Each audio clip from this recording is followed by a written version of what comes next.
everybody. In today's video, I'm going to be teaching you guys on how I do my headshots pictures outside.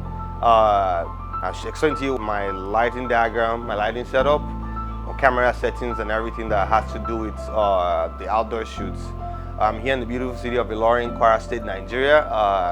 My name is Adeyemi Adeni Ajala. Welcome to this class.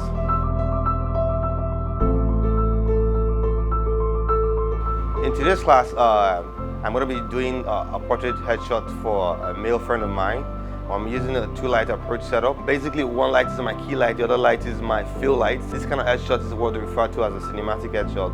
Basically, the way you approach it in terms of the lighting, in terms of the general outcome of the picture, the depth of field that you get in the picture, that cinematic feel you get when you look at movies. In order for you to achieve the kind of results that you're going to be doing when you want to do stuff like this, before you turn on your light, before you start thinking of using light to expose your subject, the first thing you do is to meter for the ambience. So basically, you need to get a proper exposure of your background before you start introducing the strobe into the scene. First thing you do, like I said, you first take some pictures to meter for the ambience. It's important to you to do that.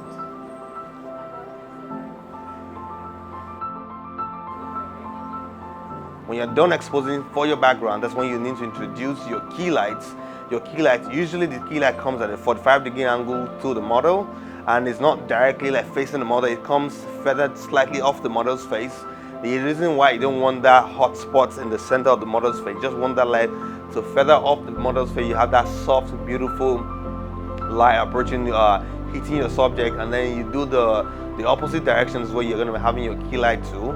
Your key light too generally is always feathered off, not that really harsh light hitting your subject, something just feathered off to just separate that subject from the background, because there's also a tendency for the subjects to blend with the background depending on the situation you're finding yourself. Then you're going to be using a reflector just to to fill up the light, the shadows that will be coming, that will be casted as a result of the lights coming slightly taller than the model, tilt you down so you don't have the shadow under the nose, under the chin, and just use that to fill it up. In terms of my camera settings, my aperture ranges between f2.8 to f4. But most times I stay around f2.8 to get me maximum depth in terms of depth of field. I don't want something too shallow whereby you probably be focusing on the eyes and then some part of the nose and everything is out of focus. But if you stay around 2.8, you're in the fairly fair zone whereby you're most likely going to have everything from the nose to the eyes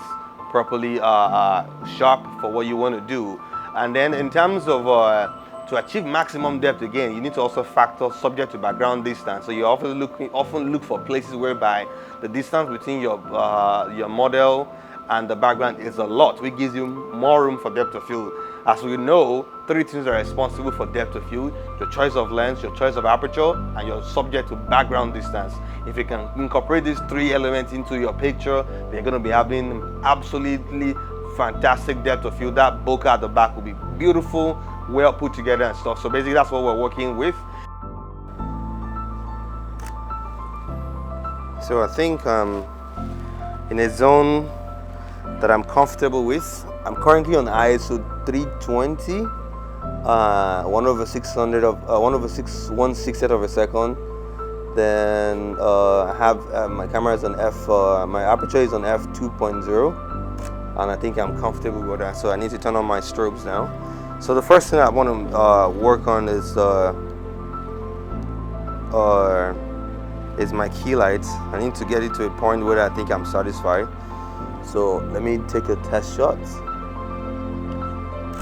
There's really no rule to this. You have to adjust the exposure to what you are comfortable with. So I'm on the 1/164 of a second, 1/64 for the intensity of my light.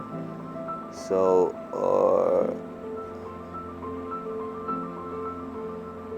okay, I'm comfortable with this. So then I need to adjust that from the rim light. Now I'm going to put this at 1/128. I'm pretty much sure that should be good enough. 1/128 is too much. 1/256. All right, so I want you to step a little bit to the side. All right, so I need to adjust the positioning of my rim. I have this lens flare in my picture, so I'm trying to take that away. So, sorry, come back to where you were before. So turn this way, more. So then, you know what? Okay, it's too much. Back to it. Then you lean forward. Then you turn your head towards me. Turn your head towards me. Exactly, that's it. Fantastic. And never to communicate with your model. Let them know what you're doing so that they're as comfortable as possible. And then you can get the results you're looking for. The picture I have right now is beautiful. The model happens to be a very good friend of mine. It's the CEO of Art and Capital Global. It's an agri-based company. And man, this picture is amazing.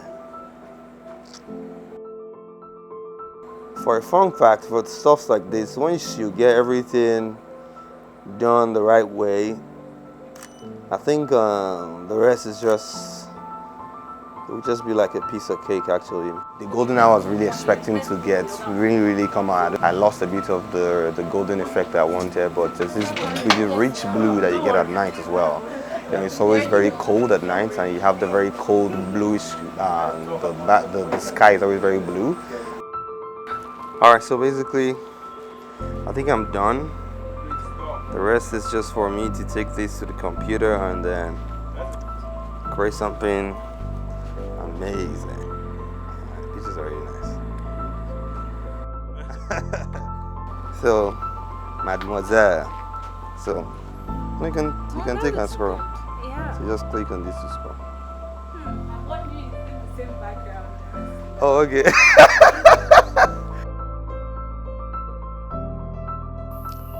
Hi, welcome back to the studio. So basically, you guys have seen my my basic, simple approach to my headshot portrait outside.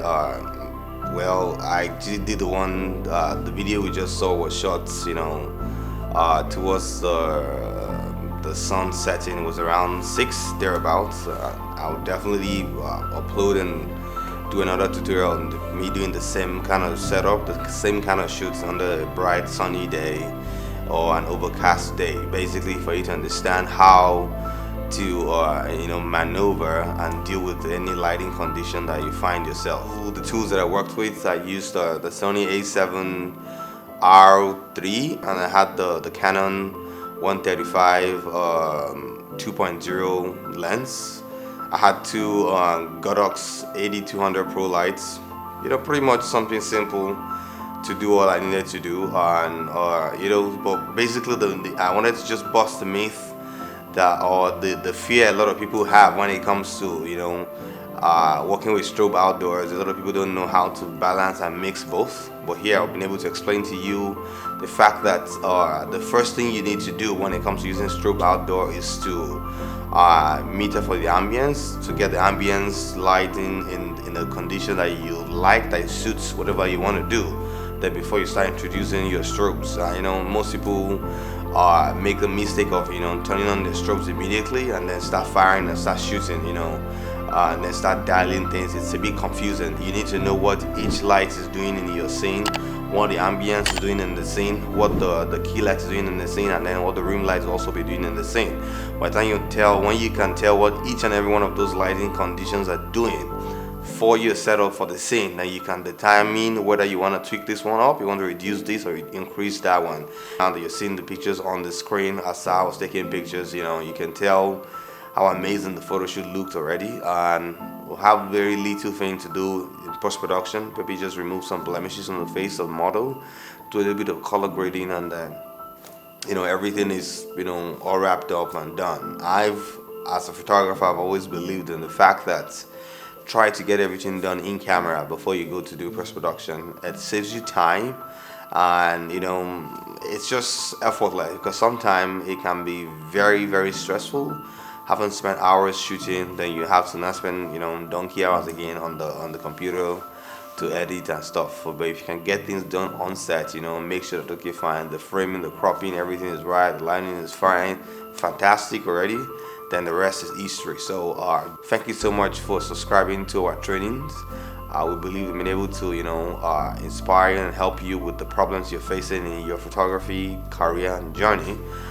Feel free to check through our, library of all the videos that we have. We'll be breaking down, giving tutorials on the different lighting conditions that you can find, different scenarios, things that you might need answers to. And if you're free, if you've gone through a library and you feel that okay, fine, we've not been able to, capture or make a video about what you want to learn, please do us a mail or send us a message. We'd love to hear your feedback to know what other things that we can create to help you and make your photography journey very easy.